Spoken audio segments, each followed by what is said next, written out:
Nyota tuko na mpango mara 4 na mimi nataka mjipange vizuri. Number 1.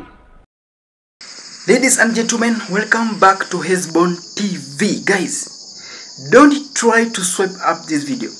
William Samoei Arap Ruto hivi leo vile nazungumza hivi ameweza kulaunch hii program ambayo ilikuwa ikiweza kuendelea ya vijana. Unaona watazamaji wangu, leo imeweza kufanyika county ya Kakamega. Unaona watazamaji wangu, kuna hii video ambayo unaweza kuitazama hapa juu kwa hii runinga yangu. Ni kwamba William Samoei Arap Ruto kuna event ambayo inaweza kuendelea county ya Kakamega. Na sitaki kuswap hii video, na kama hujalike video ensure that umelike, na kama hujasubscribe ensure that umesubscribe, na utakuwa mtu wetu wa maana zaidi. Hebu sikiza, then uniambie pale kwenye comment section unanitazama kutoka county gani, unanitazama kutoka maeneo gani, na utakuwa mtu wetu wa maana zaidi. Hebu sikiza. Ndugu viongozi wenzangu, Prime Cabinet Secretary, governors, our friends from the World Bank Group, ni leo si leo, ni sasa si sasa.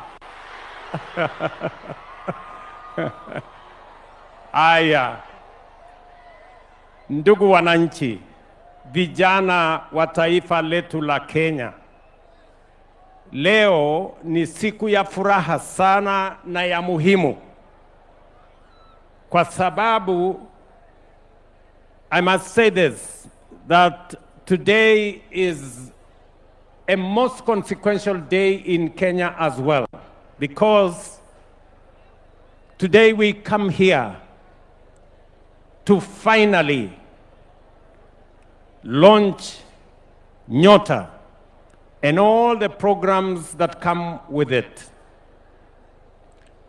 Wacha mimi niwaeleze mahali tulianza pale nyuma. Leo hii program ya Nyota, kulikuwa na program ambayo ilitangulia, ilikuwa ya KEOP, ambayo ilikuwa ya zaidi ya bilioni 30, lakini ilifikia watu wachache kwa sababu ya design na vile ilikuwa imepangwa. Wakati program hii ilipofika katika ofisi yangu, vile niliwaambia mapema, nikasema hii program lazima ifikiriwe vizuri, ifanyiwe design vizuri, ili isiwe kama ile ya zamani ambayo iliwabagua watu kutoka sehemu ingine. Ndio tukakubaliana, we are going to design a program that is going to bring inclusivity and equity, so that every part of Kenya participates in this program.